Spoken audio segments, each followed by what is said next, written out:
In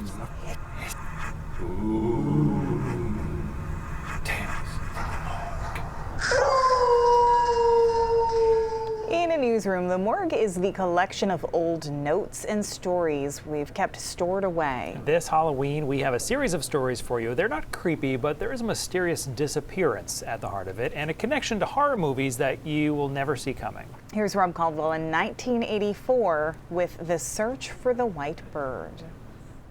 The date is May 8th, 1927. Two of France's most famous World War I aces are revving up their biplane, the White Bird, in the pre-dawn darkness at Le Bourget Airport outside of Paris.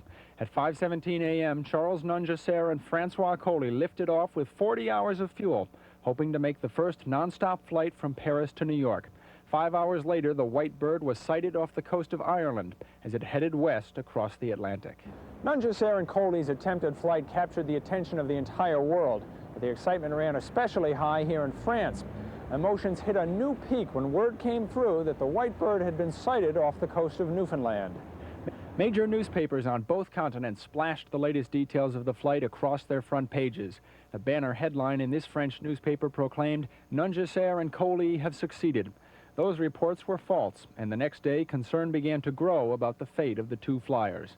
More time went by with no sign of Nungesser and Coley. 12 days after the White Bird had taken off, a young American named Charles Lindbergh became an overnight hero when he piloted the Spirit of St. Louis from New York to the very airport where Nungesser and Coley had taken off. Greatest headlines of the century.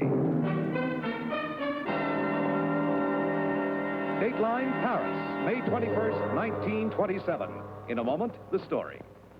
While Lindbergh became perhaps the biggest hero of the 1920s, Nungesser and Coley were never heard from again.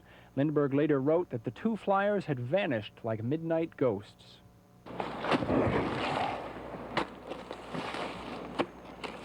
The year is now 1984, and a new search has been mounted for the White Bird. This effort hangs on the tail of a Maine woodsman named Anson Berry. On the afternoon of May 9th, 1927, Anson Berry was out fishing on this lake. He heard a plane pass overhead but couldn't see it because of the overcast skies. Then he heard what sounded like a faint crash. 57 years later, men are still looking for the traces of that plane. A plane sighting was a rare event in eastern Maine in the 1920s, and Anson Berry was out on Round Lake about the same time Nungesser and Coley would have been crossing eastern Maine. Furthermore, since they were off course and flying north of their planned flight path, Nungesser and Coley would have run out of fuel about the time Anson Berry heard the crash.